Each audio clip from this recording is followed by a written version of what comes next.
Next अगर हम इसी को आगे कंटिन्यू करें, पृथ्वीराज रासो में जो राइवलरी दिखाई गई है पृथ्वीराज और जयचंद्र जी के बीच में, उसमें कितनी तथ्यात्मकता है? संयोगिता की कहानी में कितनी तथ्यात्मकता है? जी बिल्कुल, क्योंकि बहुत ही लोकप्रिय विषय है दोनों, प्रेम कहानी है लोगों के मन में। बिल्कुल बिल्कुल जी। तो पहले महाराजा जयचंद्र और पृथ्वीराज की प्रतिद्वंदिता पर आते हैं। पृथ्वीराज चौहान का राज्य और महाराजा जयचंद्र का राज्य, इन दोनों की सीमाएं आपस में मिलती ही नहीं थी। पहली बात तो ये कि इतनी बड़ी, इतनी गंभीर दुश्मनी का कोई, मैं ये नहीं कह रहा कि असंभव है, लेकिन संभावना कम हो जाती है फिर, क्योंकि आपके पास उस तरह के सर्कमस्टेंशियल रीजंस नहीं बनते। अगर सीमा ही नहीं मिलती तो इतनी गाढ़ी दुश्मनी कैसे? तो पृथ्वीराज और जयचंद्र जी के जो राज्य थे, इनके बीच में भादानक राज्य आ जाता है, कच्छप घात आ जाते हैं, चंदेलों का राज्य आ जाता है, ऊपर जाएं तो तोमर आ जाते हैं दिल्ली में। तो इस प्रकार से उस पूरी धुरी के पश्चिम की ओर पृथ्वीराज का राज्य है और पूर्व की ओर महाराजा जयचंद्र का राज्य है। रही बात उनके बीच संघर्ष की, तो जिस समय पृथ्वीराज का चंदेलों से संघर्ष होता है और चंदेलों के साथ में जो बनाफर योद्धा थे अलाउद्दीन, उसकी बात आती है अलाउद्दीन खंड में, जो भी वो भी बार्डिक लिटरेचर है। शायद रासो का भी जो मैच्योर फेज है, मैं वहाँ मानूंगा उसे 16वीं 17वीं सदी है, उससे आगे। तो उसमें महाराजा जयचंद्र की सेना के पार्टिसिपेशन के अलावा हमें इतिहास में कहीं भी कोई ऐसा संकेत नहीं मिलता है कि पृथ्वीराज चौहान और जयचंद्र जी का कोई सीधा सीधा युद्ध हुआ हो। तो एक बात ये हो गई। कई बार लोग कहते हैं कि जयचंद्र ने फिर पृथ्वीराज की सहायता क्यों नहीं की गौरी के विरुद्ध। देखिए, मध्यकाल में जब युद्ध होते थे तो एक राजा दूसरे की सहायता करने अपनी मर्जी से यूं ही उठकर नहीं चल देता था। There were protocols for it. आपको उस राजा से मदद मांगनी होगी, किसी प्रकार से, एक औपचारिकता से पत्र भेजकर या जैसे भी दूत भेजकर कि आप मेरी सहायता के लिए आइए। उसके बाद वो संभावना उठती है कि अब वो राजा आएगा कि नहीं आएगा। इस प्रकार का कोई न्योता पृथ्वीराज की ओर से महाराजा जयचंद्र को गया हो, इसके संकेत भी नहीं मिलते। तो अब दुश्मनी क्यों हो गई? अब हम आ जाते हैं संयोगिता की ओर कि शायद फिर पृथ्वीराज जी ने संयोगिता का अपहरण किया और वो एक प्रेम विवाह में बदल गया, उस कारण ऐसा हुआ हो। ये कथानक मुख्य रूप से रासो से मिलता है। तो अगर मैं रासो को ही उठाकर देखूं तो सबसे पहली बात तो अक्षय, पृथ्वीराज रासो का जो मुख्य प्रसार हुआ है या उसका कथानक रीजनेबल स्तर तक सेटल होकर के और मुख्य धारा में प्रवेश कर गया है, लोकप्रिय हो गया है, ये घटना होती है 16वीं सदी के अंत और 17वीं के आरंभ में। यानी जो मुख्य घटनाएं हैं, पृथ्वीराज चौहान का जो जीवन काल है उसके 400 वर्ष बाद, ठीक वही वर्ष है जब आईने अकबरी लिखी जा रही थी। तो उसके आपको कई संस्करण मिल जाते हैं और फिर आगे औरंगजेब की मृत्यु से कुछ वर्ष पहले तक पृथ्वीराज रासो के अलग अलग संस्करण लिखे जा रहे थे। उनमें प्रक्षेप होकर, इंटरपोलेशंस होकर तब की राजनीतिक जो भी आवश्यकताएं थी उनको पूरा करने के लिए भी, अलग अलग लोगों को महिमा मंडित करने के लिए, उसमें करने के लिए भी बिल्कुल खंड जोड़े जा रहे थे कि फलां क्षेत्र के राजा के पूर्वज पृथ्वीराज के साथ मिलकर लड़े, ताकि उस गौरव में एक हिस्सा मिल सके। तो ये सब घटनाएं होती रही और इस कारण से जब आप रासो के संस्करण उठाते हैं तो जो सबसे छोटा संस्करण है, रासो के मुख्य रूप से 4 संस्करण मिलते हैं, जिन्हें आप शॉर्टेस्ट, शॉर्ट, मीडियम और लार्ज, इन 4 मोटी मोटी श्रेणियों में रख सकते हैं। वैसे प्रतियां देखेंगे तो शायद 100 से भी ऊपर होंगी। मगर ऐतिहासिक दृष्टि से वैसे तो रासो को कोई भी सीरियस हिस्टोरियन केवल रासो पर भरोसा करके कुछ भी नहीं कहेगा, लेकिन फिर भी अन्य स्रोतों के साथ में अगर उपयोग करना हो रासो का, तो लोग मूल रूप से 2 रिसेंशंस उठाते हैं, या तो शॉर्टेस्ट या शॉर्ट रिसेंशन, ताकि अनावश्यक रूप से जो बाद में मिथक जोड़े गए हैं, जिनका आपको पहले से पता है कि उस तरफ जाने का कोई मूल्य नहीं है, वो सब आपको ना पढ़ना पड़े। तो जो शॉर्ट रिसेंशन है जिसमें ये सब उल्लेख आता है कि पृथ्वीराज गए, उन्होंने संयोगिता को स्वयंवर से उठाया और फिर आगे जाकर के जो हुआ सो हुआ, वहीं पर एक जगह उल्लेख आता है कि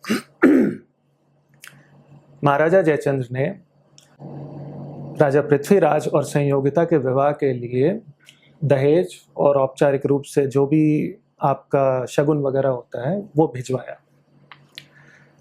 अब इस स्थिति में सोचने का विषय हो जाता है कि फिर कैसी दुश्मनी, और कोई अपनी बेटी का सुहाग उजाड़ने के लिए फिर किस प्रकार से दुश्मन को बुला सकता है। किसी लेटर रिटेलिंग में 16-17 सेंचुरी इसमें जयद्रथ जी को ऐसे दिखाया गया राइवल या इनवाइट करा उन्होंने, ऐसा कुछ नहीं उनके, हाँ मैं उस पर भी आता हूँ। That's a good point. तो जैसा कि मैंने कहा, गौरी को महाराजा जयचंद्र जी ने भारत में न्योता दिया, बुलाया, ये बात पृथ्वीराज रासो में भी कहीं नहीं, किसी भी उसमें किसी भी रिसेंशन में नहीं है। ठीक है। और बाकी लोगों का तो छोड़िए, जो हाल में पृथ्वीराज चौहान पर एक वेस्टर्न स्कॉलर है सिंथिया टैल्बर्ट, उन्होंने पुस्तक लिखी थी, वो भी पुस्तक में 2 स्थानों पर ये लिख गई हैं कि रासो ने ये कहा कि महाराजा जयचंद्र ने गौरी को भारत बुलाया, जबकि रासो की किसी भी प्रति में ऐसा नहीं मिलता। अच्छा। तो इस स्तर तक भ्रामक तथ्य फैलाए गए हैं। और तो एक तो ये कि जो हमने जिन 2 स्रोतों से शुरुआत की थी, तो मेरे लिए ये स्पष्ट करना ज़रूरी था कि रासो में भी इस तरह की कोई बात नहीं है। फिर आ जाता है प्रश्न संयोगिता की ऐतिहासिकता का, कि क्या वो सच में उस कालखंड में इतिहास में थी और क्या उनका पृथ्वीराज से विवाह हुआ। तो जैसा कि हमने देखा, रासो के पहले किसी ग्रंथ में उल्लेख नहीं होता। रासो 400 वर्ष बाद का है, तो मूल रूप से तो बात वहीं समाप्त हो जाती है।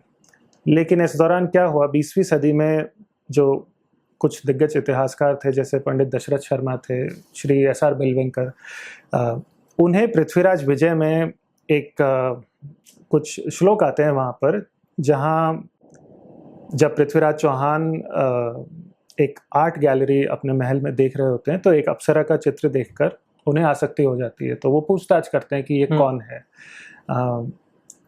तो जो ग्रंथकार हैं पृथ्वीराज विजय महाकाव्य के, जयानक, कश्मीर से आए विद्वान थे, वो कहते हैं कि ये स्वर्ग की अप्सरा तिलोत्तमा है और इन्होंने आपसे मिलने के लिए इस जन्म में इस धरती पर अवतार लिया है। और शब्द आते हैं नाक नदी तट स्थित, यानी गंगा के किनारे एक नगरी में उनका अवतरण हो गया है आपसे मिलने के लिए।